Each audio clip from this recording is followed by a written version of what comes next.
করছো, আমি তোমাকে ভদ্রতার সাথে সুন্দর করে ই করছি, তুমি এটা কি করলা আরো আরো বাড়াবাড়ি। No no no no no no it's not okay. তুমি পাটকা তোমার পেজের মতো ছবি দিলা, তুমি দিতা ছবি, তুমি দিয়ে বলতা আমি big fan of this singer বা ভাইয়ের বড় ফ্যান, আমি আমার ভাই বড় ভাই। তোমাকে বলছি সুন্দর করে প্রেজেন্ট করো, সুন্দর করে প্রেজেন্টেবল হবে। বাজে ক্যাপশন না, তুমি যেখানে কন্ট্রোভার্সির ভিতরে আসো, আজে বাজে কন্ট্রোভার্সির ভিতরে আসো, এর মধ্যে তুমি আমার ছবি নিয়ে পাট করে দিয়ে দিলা। 100-200 মেয়ে এসে আমাকে নক করা শুরু করে দিল, দে কিপ কোশ্চেনিং মি যে আপনার সাথে কি বসার রিলেশন হচ্ছে। What the fuck is this? কি তুমি ঠিকই তো, তুমি তো তুমি তো তুমি তো ছি বলতেছো কেন? তুমি যখন প্রপোজ করতেছো বিয়ের জন্য, প্রেমের জন্য, তখন মাথায় ছি আসে নাই?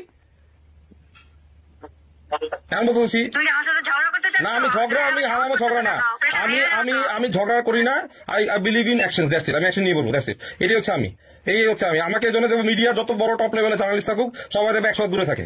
মাথা রাখবা, আমার সাথে লাগতে আসে না কেউ। আমার সাথে কেন এটা করবা? Why me?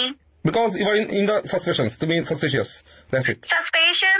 Suspicion একটা হচ্ছে একজনকে আমি সন্দেহ করছি, আর একটা হচ্ছে একজনকে আমি চিহ্নিত করছি, দুটো কিন্তু আলাদা। একটা হচ্ছে ক্রিমিনাল, আর একটা হচ্ছে ক্রিমিনাল চিহ্ন, মানে হইতে পারে একটা ক্রিমিনাল, একটা তুমি তো আমার ক্রিমিনালই বানাই। আচ্ছা, whatever you are, এটা টাইম উইল স্পিক আউট। আমি তো এখানে আমি তো ধরতেছি কেমনে দেখবা, মানে টাইম উইল স্পিক আউট। তুমি জানো যে রাইট নাও আমার কন্ডিশন ভালো না, আমার সিচুয়েশনটা বুঝতেছো? সিচুয়েশন আমার বাংলাদেশে তোমার কেন কারোই ভালো না। কার ভালো? যারা আমলার লোক আছে এদেরও তো ভালো না। টাকা যেগুলো মারছে কোথায় লুকাবে, ওদের কত ব্ল্যাক মানি আছে, ওরা ব্ল্যাক মানি আছে। আমার এমন পরিচিত লোক আছে ব্ল্যাক মানি হোল্ডার, ওরা আমার বলে সানি তোমার বাসায় কি 20 কোটি টাকা রাখা যাবে, 100 কোটি টাকা রাখা যাবে লুকায়। ক্যান ইউ ইমাজিন যে কোন কন্ডিশন বাংলাদেশ চলতেছে? আমি কি আমি কি ওই লোকের না, আমি না বলো, আমি কি ওই কন্ডিশনে ওই লোকের সুবিধা নিতে পারি না? ওই লোকে বলতে পারি না ঠিক আছে ভাই আমি আপনার 100 কোটি আমি লুকাবো, আমার এদিকে 10 কোটি টাকা দিয়ে, আমি পারি না? বাট আমরা ওই লোক না, আমরা দরকার রিক্সা চালে খাবো, কিন্তু কারো মায়ের খাবো না, এটা মাথায় রাখবা। তো বাংলাদেশের কন্ডিশন কারোই ভালো না। যারা খারাপ কাজ করছে ওদের তো আরোই ভালো না, আর যারা ভালো আছে চাকরি করে চলে বা কাজ করে চলে তাদের তো অবস্থা আরো খারাপ। আর তুমি সবচেয়ে বড়, আর তুমি না তুমি সবচেয়ে বড় গ্যালারি করছো। হ্যাঁ, তুমি তোমার সিচুয়েশন খারাপ, তুমি একটা ফাইটের ভিতরে আছো, এর মধ্যে তোমার ভিতরে এত রং কেন, এত জ্বালাময় কেন? তুমি আমার সাথে প্রেমের অফার দিলা হুট করে। Did you think about your past? তোমার মনে নাই যে বাথরুম বলে কোন ছেলে কাছে লম্বা করে ওকে নিয়ে কিনে আমার মাছ চাই গেলা একটা ক্রাইম করে, বা পূজার সাথে ঝামেলা করে? মনে করে দেখো, ভুলে যাও না। আমার কিন্তু সম্মান থাকে, তোমার যেমন সম্মান থাকে আমার মনে থাকে। তুমি তখনই আমার কাছে একদম বাসায় এসে গ্রিন রোডে 5,000 মাছ চাই গেছে, মনে করে দেখবা। এগুলো এইসব দিন ভুলে যাবা না। তো আমাকে সব আমি তাই বলে তোমাকে ছোটভাবে দেখি নাই। না আমি তাই বলে আমি কোনো বলে শান্তি পাচ্ছি না, যেটা ট্রুথ সেটাই বলতেছি।